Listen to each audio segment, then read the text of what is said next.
প্রথমে একটি পরোটা বানিয়ে বোতলের চিপে শেপে কেটে নিই। সে পরোটাকে হাত দিয়ে চেপে লাভ আকৃতির বানিয়ে নিই এবং সেই লাভ আকৃতিকে হালকা মিডিয়াম আঁচে গরম তেলের মধ্যে একটু লাল লাল করে ভেজে নেই।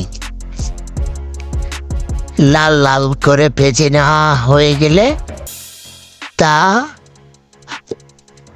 একটি আলাদা প্লেটে উঠিয়ে রাখি এবং পরে তা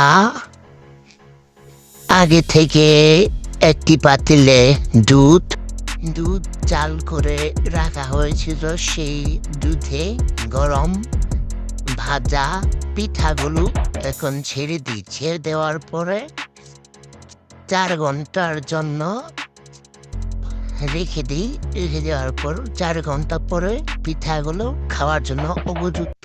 আপনারাও একবার বানিয়ে ট্রাই করে দেখতে পারেন।